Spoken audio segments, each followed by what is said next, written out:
dosa ibu saya. Beri kesempatan saya membahagiakannya, ya beri kesempatan. Tangan kanan saya genggam ibu saya, tapi yang kiri itu udah gak ada yang dipegang, Pak. Jadi saya mohon kepada antum, kalau masih ada orang tua, antum jangan sia-siakan. Karena kalau sudah gak ada, sulit antum menemukannya. Sulit. Aku bertanya lagi, setelah itu apa? Qala, Masya Allah, thumma birrul walidain. Setelah itu, berbaktilah kepada kedua orang tua. Letaknya langsung setelah ibadah kepada Allah Subhanahu wa ta'ala. Jadi Nabi langsung menjelaskan kandungan ayat tadi.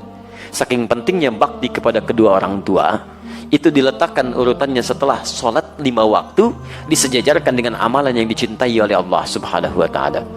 Jadi kalau antum, maaf, ingin mencari amalan setelah sholatnya maksimal, yang dengan amal itu dosa bisa digugurkan, kedekatan bisa dibangun, cinta bisa diraih, ada orang tua.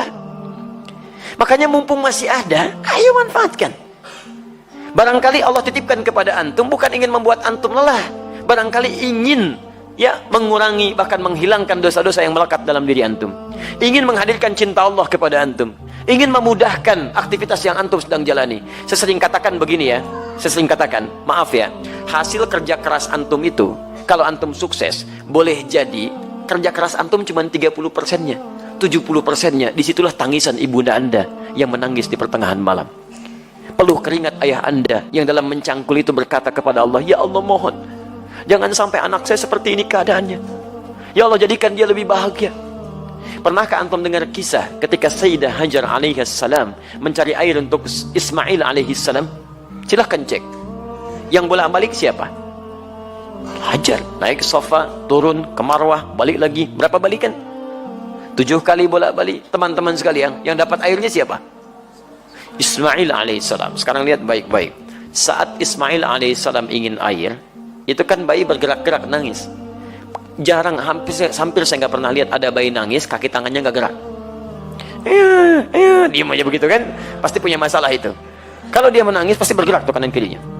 Makanya dia menangis minta air, ASI tidak keluar, disimpan di bawah, ibunya bolak-balik. Jadi saat ibunya naik ke sofa, kaki masih bergerak, hantam tanah ini, tangan begini-begini, tapi nggak ada yang keluar. Kapan air itu keluar? Ketika ibunya bertawakal kepada Allah, lihat lagi bermohon kepada Allah, Rabbighfir warham wa'fu wa takarram innaka antal azizul akram. Ya Allah, enggak mungkin kau titipkan ya Allah ujian ini kecuali engkau berikan jalan keluarnya. Ya Allah, hamba sangat yakin dengan karuniamu. Ya Allah, hamba mohon. Ya Allah, hamba mohon. Sofa berpikir dengan cara yang bening, Marwah mengharapkan hasil terindah, harapan besar yang ingin diraih. Bolak-balik 7 kali. Begitu sampai 7 balikan, turunlah kemudian anugerah Allah di situ. Ikhtiar dibangun, kemudian hasil didapatkan. Kadang-kadang yang ikhtiar orang tua, yang dapat hasil anak. Makanya ibadahnya disebut dengan sa'i. Apa itu sa'i? Sa'i itu asalnya bukan lari-lari kecil. Bukan. Sa'i itu dari kata sa'a yas'a, kesungguhan dalam berusaha. Asalnya itu. Ya, asalnya kesungguhan dalam berusaha. Jadi kalau antum serius, dapat yang diraih. Quran surah ke-17 ayat 16 sampai 17, paling kiri sebelah atas.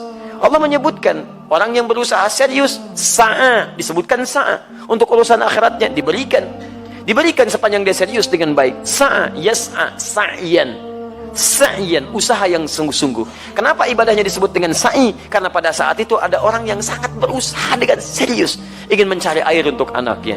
Ibu yang bolak-balik, anak yang dapat air. Begitu sampai pada yang ke-7, hamparan tangisan dan permohonannya menyentuh arsy, seketika turun malaikat, menggerakkan sayapnya, menyertai telapak kaki Ismail ketika menghentak ke air, ke tanah, malaikat menghentakkan sayapnya, keluar air.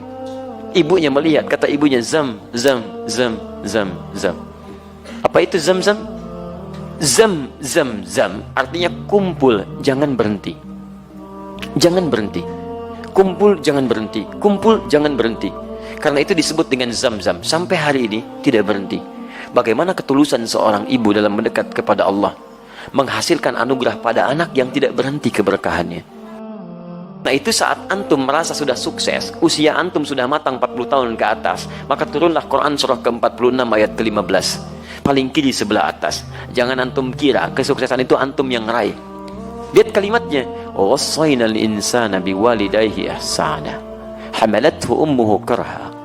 Lihat, kami wajibkan, wasiatkan, tegaskan kepada setiap anak bakti kepada kedua orang tuanya, seakan-akan dia merasa diawasi oleh Allah Subhanahu wa taala. Ibu kamu sudah mengandung kamu dalam keadaan lemah luar biasa, kemudian memberikan ASINya lemah luar biasa, perjuangannya berat. Nah, ketika engkau sampai pada usia 40 tahun minimal, banyaklah berdoa kepada Allah. Lihat, antum usia 40 tahun, perhatikan bimbingan doanya dari Allah. Ya, perhatikan doanya. Rabbi auzi'ni an ashkura ni'mataka allati an'amta alayya wa ala walidayya. Alayya, lihat, wa ala walidayya. Ya Allah, mohon bimbing hamba untuk bisa mensyukuri segala nikmat yang telah Engkau titipkan kepada hamba. Lihat-lihat, dan bukan hanya kalimat hamba, tapi disebutkan walidayya, orang tuanya disertakan. Ya, kata sebagian ulama tafsir, kenapa orang tua disertakan pada pengakuan nikmat? Karena orang itu mesti sadar, anak mesti tahu, boleh jadi usia dia atau usaha dia untuk mendapatkan hasil itu bukan karena kerja kerasnya, lebih banyak karena orang tuanya. Mustahil teman-teman sekalian antum ujuk-ujuk mendapatkan sesuatu. Pasti ada kaitan dengan orang tua antum yang berdoa kepada antum, yang bermohon kepada Allah. Antum disekolahkan investasi orang tuanya, dicarikan guru yang spesial untuk mengajarkan antum, diberikan kasih sayang, makanan terbaik. Tiba-tiba antum katakan, ini semua karena saya, tidak ada peran orang tua. Siapa antum?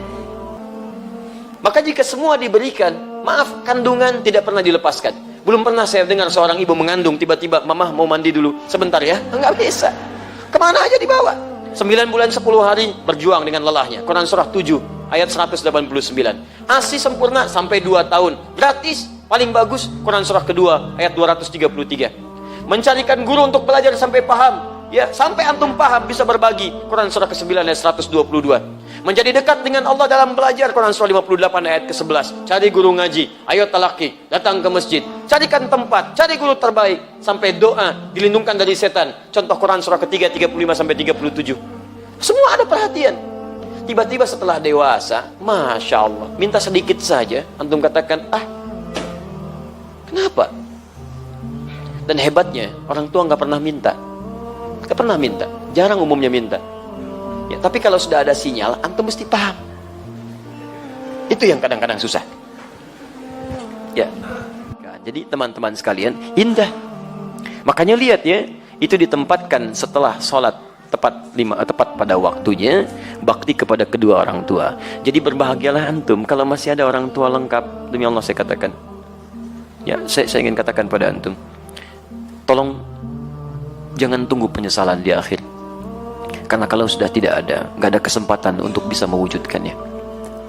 Saya berusaha untuk menghadirkan bakti kepada keduanya, tapi satu sudah tidak bisa didapati. Ya, saya 5 bersaudara. Saya anak keempat. Ayah saya mengajar satu musalla, sekarang menjadi masjid. Setiap yang dibawa itu saya dalam ta'lim beliau. Saya masih ingat betul, kalau beliau mengajar itu saya tidur. Ya, sekarang tertukar, saya mengajar, beliau tertidur. Tapi yang paling menarik, dalam keadaan selesai mengajar pun, kalau pulang, saya nggak dibangunkan, Pak. Digendong oleh beliau sampai ke kamar tidur, dan disitulah kemudian dipastikan tidurnya nyaman. Kalau bangun kadang digoda. Dari mana taunya? Karena saya pernah pura-pura tidur untuk tahu apa yang ayah saya lakukan dalam keadaan saya demikian. Ternyata dijaga betul sampai ke rumah. Sampai tiba masanya, kemudian saya mau masuk pesantren. Apa yang terjadi? Ayah saya diberikan ujian sakit oleh Allah Subhanahu wa ta'ala. Dengan sakit itu kemudian kami menjenguk ke rumah sakit. Ayah saya hanya memeluk, mengatakan, maafkan, saya tidak bisa mengantar. Maafkan, ayah tidak bisa mengantar. Saya peluk beliau, saya berangkat ke pesantren, dan ternyata itulah akhir pertemuan kami. Saya pulang, kemudian sampai rumah sudah tidak punya kesempatan menatapnya. Ya, sudah dikuburkan, saya peluk ibunda saya temani beliau tidur, hanya melihat dalam mimpi mengenakan kemeja biru muda, dan hanya kemudian memberikan isyarat senyuman. Itu akhir yang saya lihat dalam mimpi. Kini saat kita punya sesuatu untuk berbagi, minimal memberikan kebahagiaan, orangnya sudah nggak ada. Saya betapa bahagia waktu membawa ibunda saya haji. Saya genggam tangannya dengan tangan kanan saya. Dalam saya berdoa kepada Allah, ya Allah mohon ganti kasih sayang ibu saya. Ini ibu saya bawa ya Allah. Saya mohon ya Rabb, ampuni dosa saya ya Allah. Ampuni dosa ibu saya. Beri kesempatan saya membahagiakannya ya Allah. Beri kesempatan. Tangan kanan saya genggam ibu saya, tapi yang kiri itu udah gak ada yang dipegang, Pak.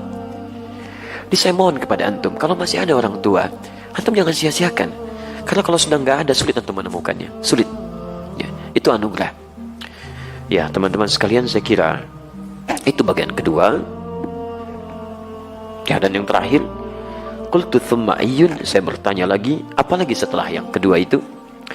Kata Nabi, thummal jihadu fi sabilillah, baru jihad fi sabilillah. Perhatikan, jihad fi sabilillah letaknya nomor 3. Nomor 3 setelah bakti pada orang tua.